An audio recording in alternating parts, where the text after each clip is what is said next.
Projet 100% privé, est reconnu d'intérêt général. Et désormais, rien n'arrêtera plus la machine de l'État. La métropole de Lyon et l'Olympique lyonnais vont boucler les travaux du stade et ses accès en à peine 3 ans.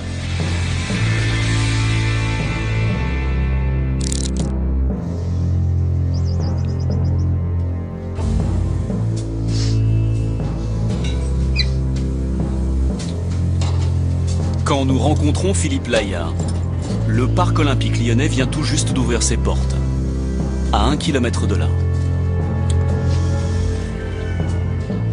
Les nouvelles sont bonnes. Dans les coulisses du parc olympique lyonnais. Inquiétude chez des supporters qui n'ont pas encore reçu leur abonnement. Ouais, comment ce stade? C'est un projet complètement utopique, chimérique et démesuré. Vous lui en voulez à Monsieur Aulas? C'est surtout les pouvoirs publics, quoi.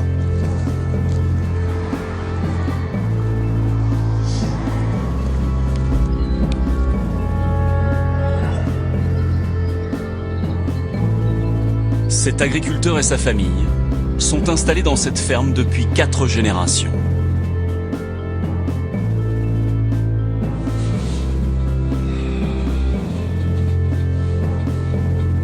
En mai 2012, la métropole de Lyon l'exproprie pour construire une route d'accès au stade.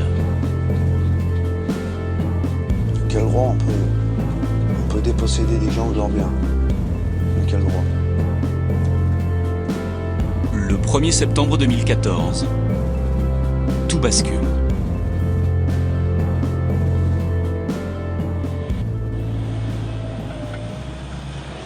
Devant sa propriété, des forces de police et des engins de chantier. La métropole de Lyon lance officiellement les travaux d'aménagement de la route. On va intervenir, on va retirer votre portail. Ah non, vous n'avez pas le droit. Non, vous n'avez pas l'autorisation à la décision de justice. Écoutez, madame, si on le fait, il faut qu'on ait le droit de forcer le passage. On force le passage, alors. Si Philippe Layat proteste, c'est que selon lui, l'expropriation n'a pas lieu d'être.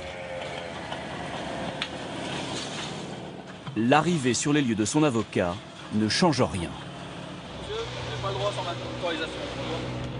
Et là, vous êtes sur une propriété privée, là. Non, regardez. Étienne Tête s'interpose, car il est persuadé que l'opération est illégale. À l'époque, la justice vient d'annuler la déclaration d'utilité publique qui autorise les travaux. Vous avez un acte qui autorise des travaux, vous l'annulez. Les grands principes du droit public, c'est que dès que l'acte est annulé, on doit tout arrêter. C'est ce qui se passe pour tous les citoyens français dans toutes les affaires qu'ils ont connues de leur vie de droit public. Eh bien, pour le seul cas de M. Layat, on a fait une jurisprudence spécifique qui dit que ça n'interrompt pas les travaux. Et donc, les travaux ont pu continuer sur ces terrains alors que la déclaration d'utilité publique était annulée.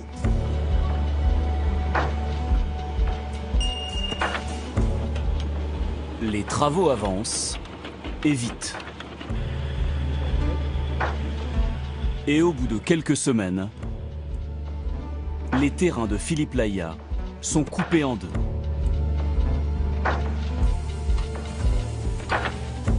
Ils disparaissent rapidement sous une langue de bitume.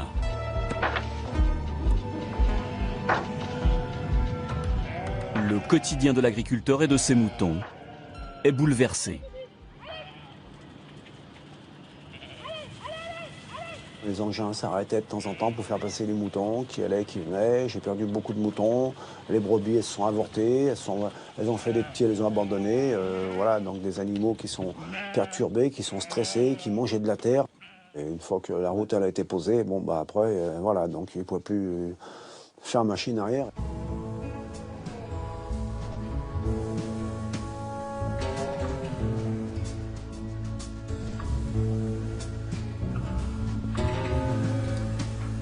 Désormais, la route d'accès au stade coupe la prairie de ses moutons en deux.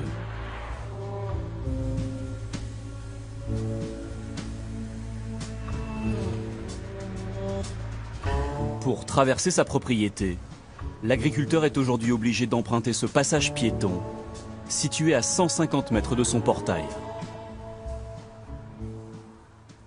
La partie du bas m'appartenait. La partie où ils ont fait la voie nouvelle m'appartenait. Donc j'étais spolié, volé par le Grand Lyon. Tout ça pour l'accès au grand stade de M. Aulas, qui est privé. Ça n'a rien à voir avec le Grand Lyon, avec la collectivité qui doit payer. En tout, la métropole de Lyon a pris 7 hectares de terre à Philippe Laya. En échange, elle lui a fait une proposition d'indemnisation à 1 € du mètre carré. C'est 40 fois moins que le prix proposé à d'autres expropriés pour le projet du grand stade. Pourquoi vous n'avez pas accepté la proposition financière de la métropole? Mais pourquoi je vais accepter l'inacceptable? Personne ne m'oblige, on est en démocratie. Ça signifie quoi pour vous cet argent, cette proposition d'argent? Ça signifie rien du tout. Ça signifie que c'est pas pour ça qu'on va acheter mon silence et qu'on va m'acheter. Je suis pas à vendre, j'ai rien demandé.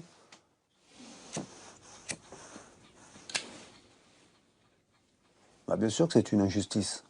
C'est une grosse injustice. C'est une grosse escroquerie. Philippe Laya a déposé plusieurs recours en justice. Mais la route, elle, est définitivement là.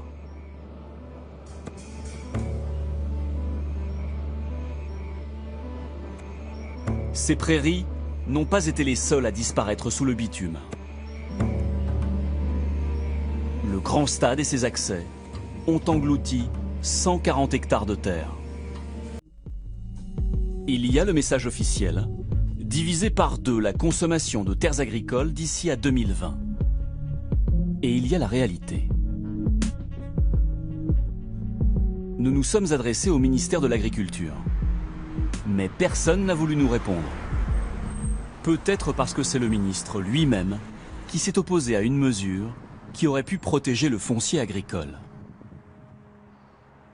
Ça s'est passé ici, au Sénat, en 2014. La séance est reprise à l'article 12 ter. Très rapidement, Monsieur le Président, chers collègues. Didier Guillaume, sénateur socialiste de la Drôme, veut inscrire dans la loi d'avenir sur l'agriculture une mesure inédite, la compensation agricole. Son idée, compenser en nature chaque hectare bétonné. Lorsqu'on prend un terrain, on le compense par un autre terrain. Si nous rentrons dans la loi d'avenir sur l'agriculture, cet article 12 ter, qui indique pour la première fois dans une loi la compensation agricole, je pense que là encore, la Haute Assemblée s'honorera d'avoir avancé dans le pragmatisme au service des agriculteurs et surtout au service des terres et du foncier. Merci. Ça n'a l'air de rien. Mais pour le monde agricole, son amendement est une petite révolution.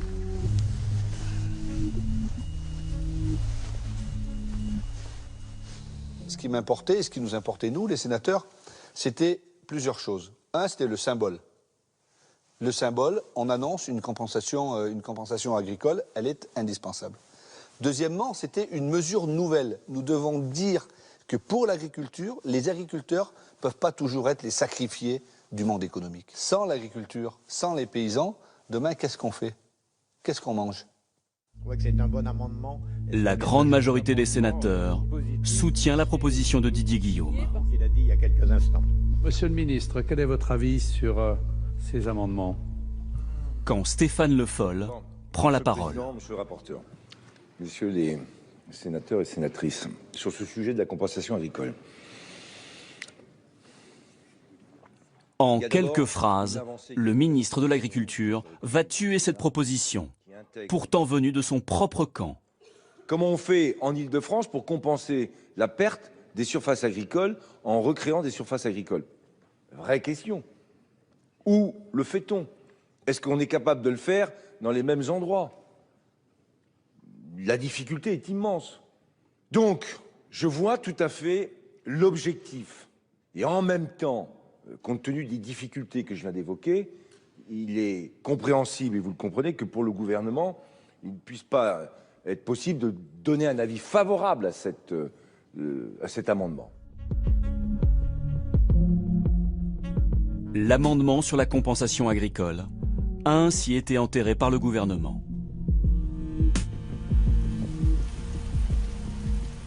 Pour ce spécialiste du monde rural, l'État n'a pas été à la hauteur des enjeux et a manqué un virage symbolique.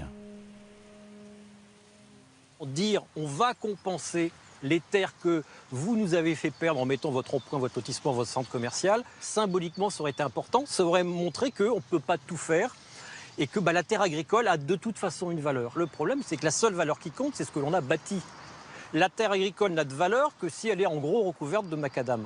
C'est tout. Mais changer ça, c'est changer toute notre culture de la propriété, toute notre culture de l'aménagement du territoire et ça c'est pas gagné. Ce constat est visible un peu partout en France. Comme dans la Brie, au cœur du département de la Seine-et-Marne, à 40 km au sud de Paris, parmi les meilleures terres cultivées d'Europe. Ici, le principal propriétaire de ces terrains, c'était l'État. Jusqu'à ce que ces 180 hectares soient vendus à un aménageur pour y construire une zone industrielle. Ce hangar de 70 000 m², soit 7 hectares, construit au cœur de cette zone agricole, accueillera prochainement la plateforme logistique d'un groupe Internet. Nous avons demandé à la SAFER de venir sur les lieux. Cet organisme public a notamment pour mission de défendre les terres agricoles. Son président découvre la zone pour la première fois. Le premier mot qui me vient à l'esprit, c'est gaspillage. Je pense qu'aujourd'hui, quand on écoute le message de l'État, qui est le message que tout le monde devrait entendre, il faut diviser par 2 la consommation de foncier agricole dans notre pays. Consommer à cet endroit-là, je trouve que c'est pas très légitime. Sauf que c'est l'État qui est propriétaire et c'est l'État qui brade les terres agricoles ici. C'est pas parce que c'est l'État qui le fait que c'est forcément toujours très bien. Je trouve que c'est dommage et que ça va à l'encontre des messages qu'on passe régulièrement qui vont vers la protection du foncier agricole et la densification. Cette logistique, c'est quand même un truc de fou. Face à l'État et aux élus, la SAFER n'a en réalité quasiment aucun moyen de s'opposer à ce genre de projet. La SAFER a comme possibilité d'intervenir dans les terrains agricoles. Et quand on est, comme ici, dans une zone industrielle, le zonage a été changé et il a une classification qui n'est plus agricole ou naturelle et la SAFER ne peut pas intervenir. Donc là, il est trop tard. Là, il est clairement trop tard. Là, on est vraiment sur du gaspillage. Un gaspillage qui ne ferait que débuter. Car sur ces terres aujourd'hui cultivées, surgiront bientôt d'autres bâtiments logistiques. La SAFER, pour nous, ça pourrait être, je dis bien, ça pourrait être un bon outil pour la régulation du foncier. Mais aujourd'hui, elle n'a pas les moyens législatifs d'intervenir. À ce rythme-là, 2 millions d'hectares de terres agricoles seront rayés de la carte d'ici à 2050. C'est l'équivalent de la superficie des Landes et de la Gironde réunies, les 2 plus grands départements français de métropole.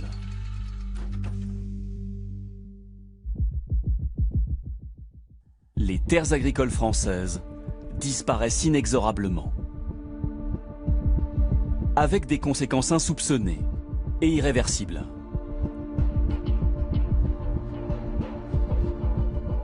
Grignoter les terres, à ce rythme-là, ça nous amène vers où? Ça nous amène vers une augmentation du prix des terres. Donc ça nous amène vers un empêchement pour les jeunes agriculteurs de reprendre. Déjà que le capital d'exploitation, la ferme de tracteur, quand on reprend une ferme, il est très cher et de plus en plus cher. Il n'y aura plus de jeunes agriculteurs, si ce n'est ceux qui seront soutenus ou qui seront des prête-noms à des groupes financiers qui, eux seuls, auront les moyens d'acheter cette terre, d'acheter le capital d'exploitation, mais qui, en retour, demanderont à ce que ça crache du bénéfice, à ce que ça fasse du chiffre d'affaires. Ces dernières années, l'agrobusiness n'a cessé de se développer. Avec pour modèle, la ferme-usine. La plus connue d'entre elles, c'est la ferme des 1000 vaches. Mais il y a aussi la ferme aux 1 500 000 poules. Ou encore, la ferme des 120 000 agneaux. En France, une trentaine de fermes-usines existent déjà. Les terres agricoles sont la nouvelle poule aux œufs d'or des marchés financiers. L'investissement serait sûr et rentable, en Europe aussi, depuis peu. On se rend compte que de plus en plus le modèle agro-industriel prend de l'ampleur. Rien n'est fait pour le limiter. C'est l'évolution actuelle, on peut l'approuver ou pas, c'est comme ça. Nous ne voulons pas faire 8 ou 9 tonnes de blé à l'hectare. 4 tonnes et demie produites en bio, ça suffit largement. D'autant que cela préserverait la nappe phréatique et l'environnement. Notre devoir et notre préoccupation, c'est de nourrir la population. Et nous n'y parviendrons pas uniquement avec une agriculture idyllique.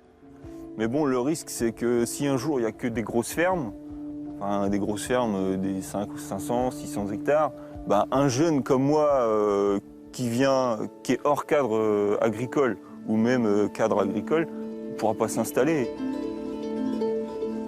Des vaches qui pèsent dans les prés, des poules qui vivent en plein air, du lait, des œufs et du blé, produits par des paysans locaux, c'est l'agriculture d'hier. La tendance actuelle prend la direction opposée.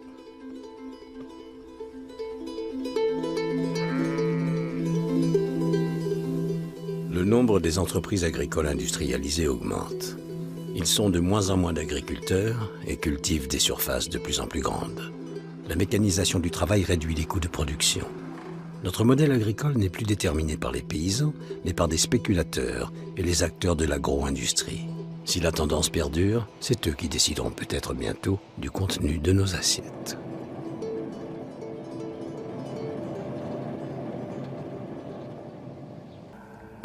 De plus en plus d'exploitations sont transformées en sociétés agricoles. Elles occupent d'ores et déjà un quart des surfaces et la tendance est à la hausse. Or, face à des sociétés, le droit de préemption de la SAFER est réduit. Les pouvoirs de cette police du sol s'en trouvent diminués.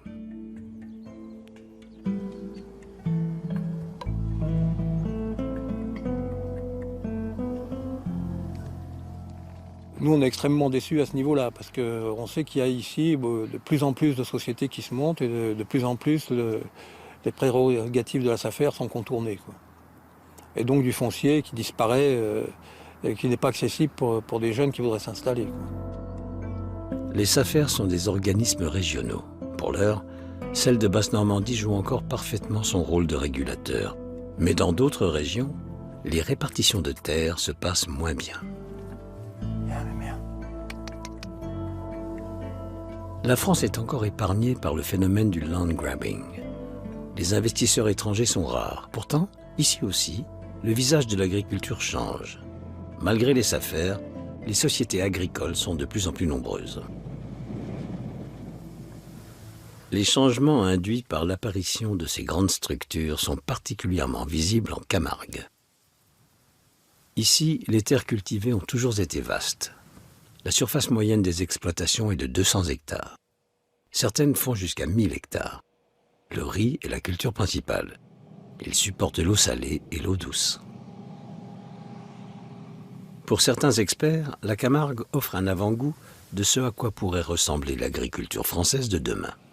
Actuellement, la plupart des exploitations sont encore familiales, mais elles sont de plus en plus souvent gérées comme des entreprises. La crise financière a attiré des investisseurs étrangers. Il y a 6 ans, la société danoise Nine United a racheté les 800 hectares du domaine agricole Ferme Française. Nous sommes ici pour gagner de l'argent. Nous travaillons dur. Et si ça ne marche pas, on fera autre chose. Autrefois, le domaine produisait du vin et des fruits, puis du riz. Au moment du rachat, il employait 18 personnes. Il en reste 6, et bientôt, elles ne seront plus que 4. Le gestionnaire danois vit en Angleterre et ne séjourne en Camargue que 2 à 3 mois par an. La culture du riz est un modèle économique dépassé. Sa production est chère et contraignante. les Danois introduisent progressivement d'autres céréales. Tous nos tracteurs sont équipés de GPS. Quand nous sommes dans les champs, nous sommes très efficaces. Nous avons de plus grosses machines. Nous travaillons plus vite. Nous nous adaptons constamment. Pour gagner de l'argent, nous devons être plus productifs, plus efficaces. La société danoise s'apprête à planter 450 hectares de blé et 100 hectares de sorgho, une variété de millet utilisée pour l'alimentation animale. Les Danois ont arraché les haies entre les champs pour faciliter la circulation des moissonneuses-batteuses. Lors de son rachat, le domaine comptait 200 champs. Aujourd'hui, à surface égale, il en reste 50. Le riz disparaît et le paysage de la Camargue s'en trouve modifié.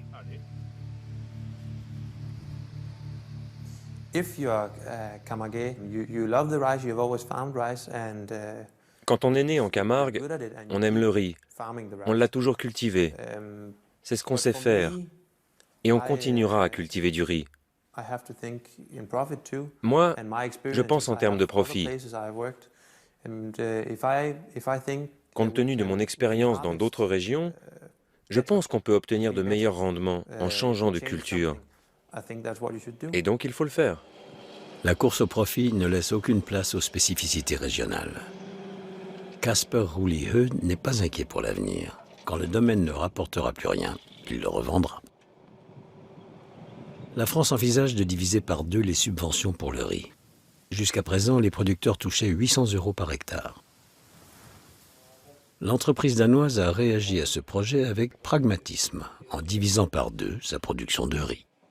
Pour le jeune dirigeant, les subventions de l'Union européenne n'ont pas que des avantages.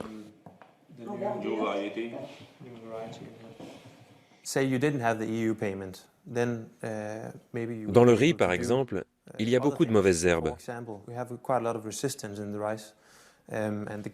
Il existe des herbicides pour les détruire correctement, mais ils sont illégaux. Or, nous sommes tenus de n'employer que des produits agréés, ce qui rend la culture du riz difficile. Sans ces restrictions, cultiver du riz serait beaucoup plus rentable.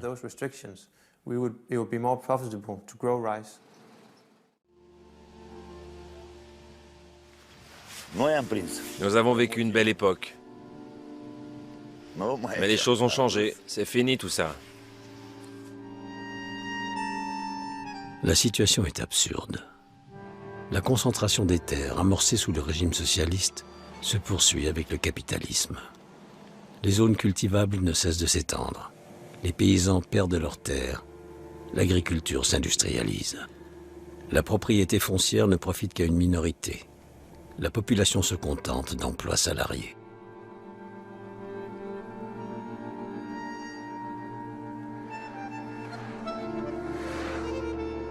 L'Espagne. Dans certaines régions, la répartition des terres est particulièrement injuste. Des domaines datant de la monarchie subsistent jusqu'à nos jours. L'Andalousie est l'une des régions les plus pauvres d'Europe. 2% de la population possède la moitié des terres cultivables et 40% des Andalous vivent sous le seuil de pauvreté. Ici aussi, le système de subvention de l'Union européenne est vivement critiqué. L'argent devrait être réparti autrement. Le système actuel générerait de la pauvreté et détruirait des emplois. La duchesse d'Albe, par exemple, faisait partie des gens qui percevaient le plus de subventions. Parce que les subventions sont calculées en fonction de la surface et non pas du rendement. Que le blé soit de bonne ou de mauvaise qualité, qu'on en récolte 100 000 ou 1000 kilos, le montant de subvention est exactement le même. Cela signifie que personne n'a besoin de cultiver ses terres. Si les subventions dépendaient du rendement, les propriétaires seraient obligés d'embaucher des gens pour cultiver leurs terres et pour l'entretenir. Le village andalou de Marinaleda tente de répartir le travail et le profit plus équitablement. À la fin des années 70, les travailleurs journaliers ont occupé le domaine d'un aristocrate. Après plusieurs évacuations de force, le gouvernement andalou a fini par exproprier l'aristocrate. Depuis, Les habitants gèrent les 1200 hectares comme une coopérative. Dans les années 70, Esperanza Saavedra était encore une enfant. Elle est aujourd'hui adjointe au maire. En tant que propriétaire terrien, ton but est de gagner de l'argent pour toi. L'objectif du syndicat et celui de Marina Leda va à l'encontre des intérêts des grands propriétaires terriens. Notre but est de générer de l'emploi pour pouvoir vivre dignement. Et les bénéfices, nous les réinvestissons dans l'amélioration des conditions de travail. Les 2700 habitants prennent toutes les décisions importantes en assemblée générale. Les investissements sont eux aussi choisis collectivement. Marina Leda mise avant tout sur des produits qui nécessitent beaucoup de main-d'œuvre. Artichauts, paprika, haricots.